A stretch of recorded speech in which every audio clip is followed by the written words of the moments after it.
ತಂದು ಏನು ಮಾಡ್ದ? 22 ಶ್ರೇಷ್ಠವಾದ ನಿಲುಬಿಟ್ಟು ಅಂಗಿಯನ್ನು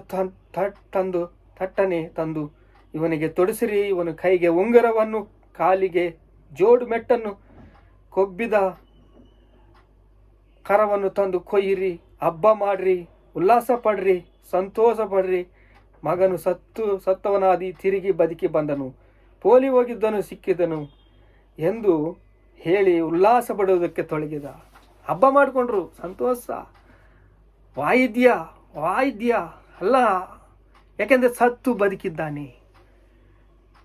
ಸತ್ತಿ ಬದುಕಿದಾಗ ದೇವರು ನಮ್ಮನ್ನು ಪ್ರೀತಿ ಮಾಡ್ತಾರೆ. ಏಕೆಂದರೆ ನಾವು ಸತ್ತು ಬದುಕಿದ್ದೀವಿ. ಬಾಪ್ತಿಸದಲ್ಲಿ ನಾವು ಅಳೆದು ಹೋದ ಆತ್ಮಗಳಿಗೆ ರಕ್ಷಿಸಬೇಕು.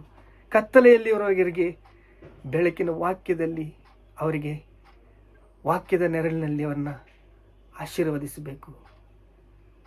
ದೇವರು ಕೊಡುವ ಸೌಕರ್ಯ, ದೇವರು ಕೊಡುವ ರಕ್ಷಣೆ, ದೇವರು ಕೊಡುವ ಕೃಪೆ, ದೇವರು ಕೊಡುವ ಸಾಕ್ಷಿ. ದೇವರು ಪ್ರಾಣ ಕೊಟ್ಟಿದ್ದಾನೆ, ದೇವರು ರಕ್ತ ಸುರಿಸಿದ್ದಾನೆ. ನಂಬಿಕೆಯಿಂದ ಪಶ್ಚಾತ್ತಾಪಟ್ರೆ ರಕ್ಷಣೆ ಹೊಂದಿರ. ನಂಬಿಕೆಯಿಂದ ಹೃದಯ ಭಾರದಿಂದ ನಾನು ಪಾಪಿ ತಂದೆ ಅಂದರೆ ಇಂದಿನ ದಿವಸ ನಿನಗೆ ರಕ್ಷಣೆ ಸಿಗುತ್ತೆ. ಪರಲೋಕಕ್ಕೆ ನೀನು ಬಾಧ್ಯನಾಗ್ತೀಯ. ಯೇಸು ಕ್ರಿಸ್ತನ ಒಡೆಯನೆಂದು ನಂಬಿದರೆ, ಯೇಸು ಕ್ರಿಸ್ತನು ರಕ್ಷಕನೆಂದು ನಂಬಿದರೆ, ಯೇಸು ಕ್ರಿಸ್ತನು ನಮಗೆ ಒಡೆಯನು, ಪರಿಶುದ್ಧನು, ಪವಿತ್ರನು, ನಮ್ಮನ್ನು ಪರಿಶುದ್ಧನಾಗಿ ಮಾಡಿದ್ದಾನೆ. ನಮ್ಮನ್ನು ಸತ್ತು ಎಬ್ಬಿಸಿದ್ದಾನೆ. ಸತ್ತಿದ್ದೇವೆ ಮತ್ತೆ ಎಬ್ಬಿಸಿ ಬಂದಿದ್ದೀವಿ. ಸತ್ತೋಗ್ಬಿಟ್ಟಿದ್ದೀವಿ, ನಾವು ಎದ್ದು ಬಂದಿದ್ದೀವಿ. ಹೇಗೆ? ಅದು ಯೇಸು ಕ್ರಿಸ್ತನ ಮಾಡಿದ ನಮಗೆ ನಾವು ಮಾಡಿದ್ದಾನೆ.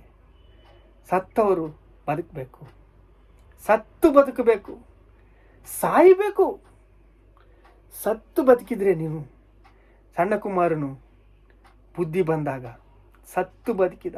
ನಾನು ಪರಲೋಕಕ್ಕೆ ವಿರೋಧವಾಗಿ ನಾನು ಪಾಪ ಮಾಡಿದ್ದೇನೆ. ಪ್ರಾರ್ಥನೆ ಮಾಡ್ಕೊಳ್ಳೋಣ ಏಕ ಮನಸ್ಸಿನಿಂದ.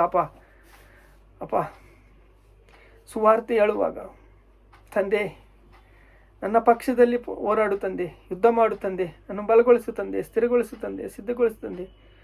ಯೇಸು ರಕ್ತದಿಂದ ನಾವು ಸ್ಥಿರಗೊಂಡಿದ್ದೀವಿ, ಬಲಗೊಂಡಿದ್ದೀವಿ. ನಿಮಗೆ ಸ್ತೋತ್ರ, ಘನತೆ, ಮಹಿಮೆ, ಪ್ರಭಾವಗಳು ನಿಮಗೆ ಚಲಿಸ್ತಾ ಇದ್ದೀವಿ ತಂದೆ. ಆಮೇಲೆ